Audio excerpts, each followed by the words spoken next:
আমাৰ ৰাজ্যৰ মাননীয় মুখ্যমন্ত্ৰী ডাঙৰীয়াই কৈ আছে যে আমাৰ মিয়া মানুহবিলাকে এটা জেগাত ভোট দিয়ে।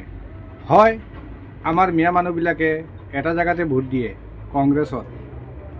আৰু আমাৰ মিয়া মানুহবিলাকৰ লাজ নাই। কিয় লাজ নাই?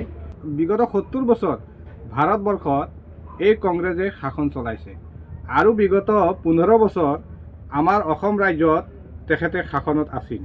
তেতিয়াহ'লে আমাৰ মিয়া মানুহবিলাক তেতিয়াহ'লে আমাৰ যিসকল মাইনৰিটি মানুহ আছিল, এইসকলৰ কাৰণে কি কৰিছে? ঘণ্টা কৰিছে। খালি ৫ বছৰৰ মূৰে মূৰে এবাৰ আহিছে আৰু এটা ললিপপ দিছে আৰু নিজৰ আলু গোটাটো আছে নহয়, এইটো দিছে যে তহঁতে আলু গোটাটো ভাজি ভাজি খাবি। আজি যদি আমাৰ এই মাইনৰিটি মানুহবিলাকৰ কাৰণে যদি কংগ্ৰেছ চৰকাৰে কিবা এটা কৰিলেহেঁতেন, আমাৰ জাতি জনগোষ্ঠী মিয়া জাতি জনগোষ্ঠীৰ কাৰণে তেখেতে কি কৰিছে? একোৱেতো কৰা নাই। অকল মাত্ৰ খালি ললিপপ দিছে আৰু এইসকলক ইউজ কৰিছে। কংগ্ৰেছৰ কালত দলালৰ সীমা নাছিল, ইমান দলাল আছিল। যদি ৩ লাখ টকাৰ এটা বাজেটৰ কাম আহে, তেতিয়াহ'লে ১ লাখ টকাৰ কাম হয় আৰু ২ লাখ টকা দলালে খাই দিয়ে। কিন্তু বিজেপি চৰকাৰে দালাল মুক্ত কৰিছে। এইটো কিন্তু খাটাং। আৰু হিমন্ত শৰ্মা ডাঙৰীয়াই, আমাৰ ৰাজ্যৰ মুখ্যমন্ত্ৰী ডাঙৰীয়া, তেখেতে যে কৈ আছে যে আমাৰ মিয়া মানুহখিনিয়ে এটা জেগাতে ভোট দিয়ে, একদম 100%। আমাৰ মিয়া মানুহবিলাকৰ লাজ নাই। আজি আমাৰ এই মাইনৰিটি মানুহসকল বিভিন্ন জেগাৰ পৰা উচ্ছেদ কৰি আছে। আমাৰ মানুহসকল লাঞ্ছিত বিঞ্চিত হৈ আছে।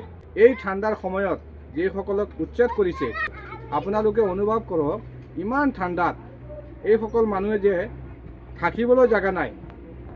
এতিয়া তেখেতে অস্থায়ী শিবিৰত এটা তেৰপালৰ তলত ঘুমাই আছে। এইটো দিছে কংগ্ৰেছে। তো বন্ধুসকল, আমি এটা কথাই সকলোকে কওঁ, বিগত ৭০ বছৰ যে ভাৰতবৰ্ষত ৰাজ কৰিছে, শাসন চলাইছে, আৰু ১৫ বছৰ অসম ৰাজ্যৰ ভিতৰত কংগ্ৰেছ চৰকাৰে শাসন চলাইছে, আমাৰ মিয়া মানুহবিলাকক কি দিছে? মাননীয় মুখ্যমন্ত্ৰী ডাঙৰীয়া তেখেতেতো মিছা কোৱা নাই, তেখেতে সঁচাই কৈছে। তোমালোকে একমাত্ৰ খালি কংগ্ৰেছত ভোট দিয়া।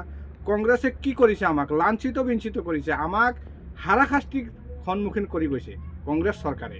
আমাৰ মানুহবিলাকৰ উপকাৰ কৰা নাই, বৰঞ্চ আমাৰ মানুহবিলাকক, মিয়া জাতি জনগোষ্ঠীবিলাকক তেখেতে লাঞ্ছিত বিঞ্চিত কৰি গৈছে আৰু এইসকলক বিভিন্ন হাৰাশাস্তিৰ সন্মুখীন কৰি গৈছে এই কংগ্ৰেছ চৰকাৰখনে।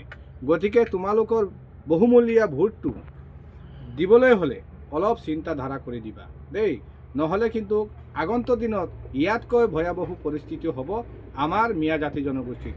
বৰ্তমানৰ পৰিস্থিতি দেখোন, মুছলমান হোৱাৰ কাৰণে এটা জাতি জনগোষ্ঠীক টাৰ্গেট কৰি এই চৰকাৰখনে উচ্ছেদ কৰি আছে। এইটোৰ কাৰণ হ'ল এই কংগ্ৰেছ চৰকাৰ। এই কংগ্ৰেছ চৰকাৰে সকলো ৰাস্তা ক্লিয়াৰ কৰি দি গৈছে। গতিকে আমাৰ মিয়া মানুহবিলাকক এতিয়া হাৰাশাস্তি কৰি আছে।